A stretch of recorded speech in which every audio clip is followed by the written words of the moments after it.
Have you been fighting battles inside that no one sees? Feeling drained, overwhelmed, and wondering if peace will ever come back? Today, I want to tell you something life-changing. God has not forgotten you. He is not done with you. Every tear, every moment of pain, every long night, none of it was wasted. And right now, He is preparing to restore your peace in ways you never imagined. Stay with me, because what I'm about to share will shift your mind, calm your heart, and reignite your hope. There are moments when you look back and wonder why the struggle lasted so long, why the weight didn't lift sooner, why relief seemed delayed, even though you prayed sincerely and believed deeply. But understand this truth: what you went through was permitted, not permanent. Nothing in your life slipped past God by accident. The emotional battle did not overpower Him, surprise Him, or interrupt His plan. It was allowed for a season, under boundaries you could not see, but boundaries nonetheless. When something is permitted, it means it has an expiration date. Permanence belongs only to what God establishes, and pain is never one of those things. Many people think suffering means abandonment, but often suffering is supervision. God watches closely what He allows. He measures the weight, controls the duration, and limits the damage. You felt overwhelmed, but you were never overtaken. You felt stretched, but you were never torn apart. There were nights when you thought you wouldn't survive emotionally, yet you are still standing, still breathing, still believing at some level, because the battle was not authorized to finish you. It was authorized to shape you.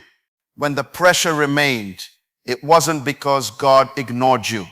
It was because He was working deeper than your emotions, deeper than your requests, deeper than your understanding. Some things cannot be healed quickly because they were formed slowly. Some wounds are layered, and God heals layer by layer, so nothing is left untreated.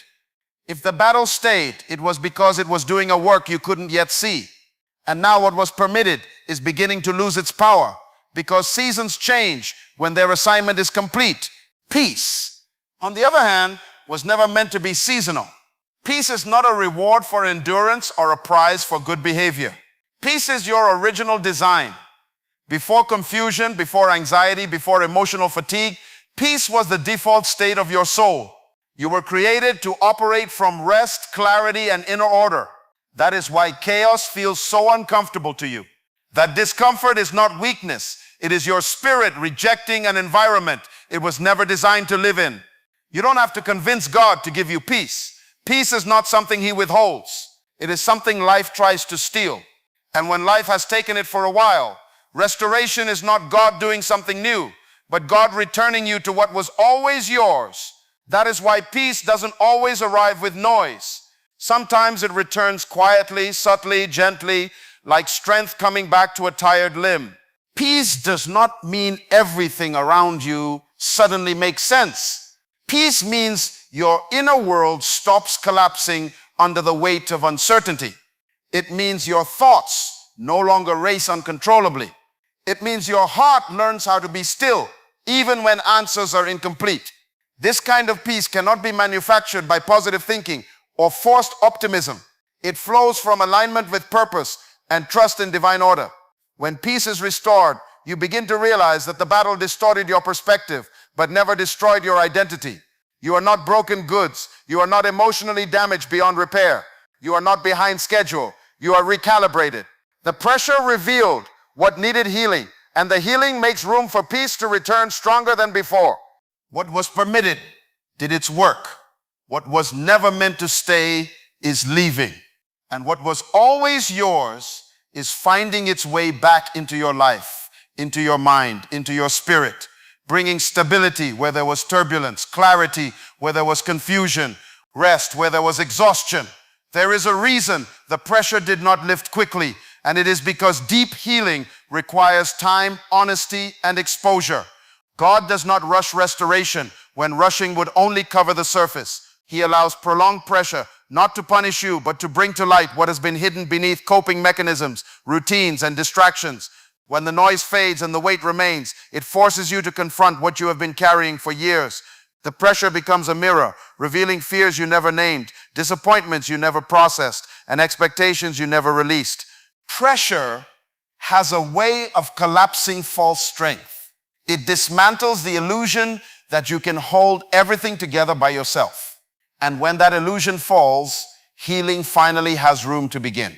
What you call emotional exhaustion is often the moment when resistance ends and surrender begins.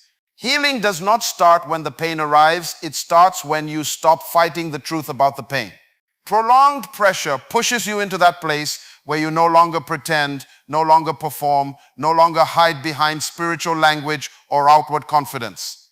This is why the process felt uncomfortable. Growth always disrupts what is familiar. God uses sustained pressure to stretch your capacity, not your breaking point. He allows the tension to remain until the internal structure changes. You were not just being comforted, you were being reconstructed. Old thought patterns were being challenged. Old emotional reflexes were being dismantled. Old survival habits that once protected you but now limited you were being exposed. In that refining space, healing moves deeper than emotions. It reaches identity. It corrects how you see yourself, how you see others, and how you interpret situations. The pressure was teaching you discernment. It was separating what mattered from what merely demanded attention. It was teaching you to respond instead of react, to trust instead of control, to rest instead of constantly striving. Every tear you shed in that season carried purpose. Tears are not signs of weakness. They are evidence that something internal is being released. Each one marked a moment where weight left your soul. Even if you didn't feel lighter immediately, those tears were language when words failed. They were prayers when speech was exhausted. They were signals that your heart was still alive, still sensitive, still capable of healing. None of those tears were ignored. None were wasted. They carried information about what mattered to you, what hurt you, and what needed restoration. What you cried over revealed where your heart was invested, where expectations were unmet, and where hope was tested. And in that honesty, preparation was taking place. You were being prepared for a level of peace that could not exist without emotional maturity. Preparation does not always look productive. Often it looks like stillness, waiting, silence, and endurance. But while nothing seemed to be changing on the outside, alignment was happening on the inside. Your endurance was increasing. Your emotional awareness was sharpening. Your dependency was shifting from people to purpose, from circumstances to trust. The tears softened what had grown hard. They cleansed what had become heavy. They made space for something new. And when peace returns, it will not be fragile or easily shaken because it was forged in honesty, endurance, and preparation, rooted in lessons learned through pressure, refined through release, and strengthened through the quiet work that happened when no one else could see it. When restoration begins, it does not arrive as a sudden escape from reality, but as a quiet strength that settles within you. This kind of restoration is not designed to remove every challenge at once, but to give you stability in the midst of them. Relief is temporary and emotional. Stability is lasting and internal. Relief makes you feel better for a moment, but stability changes how you stand, how you respond, and how you endure. God does not simply calm the storm around you. He anchors you so the storm no longer controls you. Stability means your peace is no longer dependent on outcomes, opinions, or circumstances.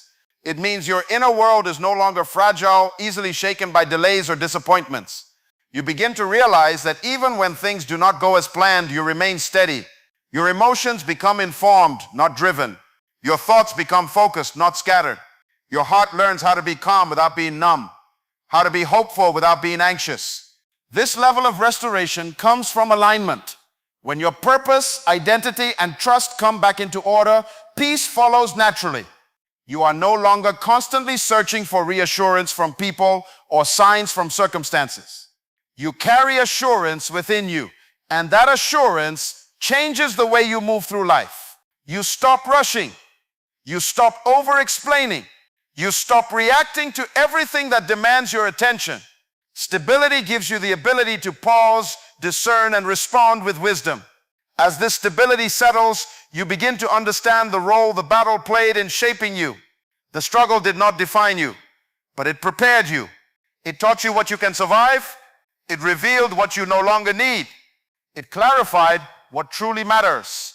The battle stripped away illusions and forced you to confront yourself honestly. And in that confrontation, strength was formed. Preparation often feels like loss before it feels like gain. You lost emotional comfort, predictable patterns, and familiar support. But what you gained was depth, discernment, and resilience. You learned how to stand alone without being lonely. You learned how to trust without needing constant confirmation. You learned how to hope without timelines. These lessons are not accidental. They are preparation for peace at a higher level. Peace at this level is not passive. It is active confidence rooted in experience. It is calm born from survival. It is clarity shaped by endurance. When you walk in this peace, you are no longer afraid of another battle because you know what you carry within you. You know how to return to stillness. You know how to listen. You know how to realign when pressure comes again. The battle trained your spirit. It strengthened your discernment. It refined your emotional responses. What once overwhelmed you no longer has the same power. What once destabilized you now invites wisdom. This is how preparation reveals itself. You are not just healed, you are equipped. And now the peace that returns does not erase the memory of the struggle, but it redefines it. The battle becomes a reference point, not a wound. It becomes evidence, not a threat. It reminds you of how far you've come and what you are capable of carrying with grace. Stability settles in where fear once lived. Confidence grows where doubt once dominated. Strength rises where exhaustion once lingered. You were not delayed by the battle. You were developed. You were not weakened by the struggle. You were trained. And the peace you now walk in reflects the work that was done in you when no one else could see it, when endurance was being built, when purpose was being clarified, and when preparation was quietly shaping you for what comes next. Your battles were permitted, not permanent. Every tear, every struggle, every moment of waiting was shaping you for peace that lasts. God is restoring what was lost, strengthening what was weak, and anchoring your soul in stability. Today, choose to receive that peace. Walk in it. Stand firm, because your story is not over. It is being rewritten with clarity, strength, and unshakable calm.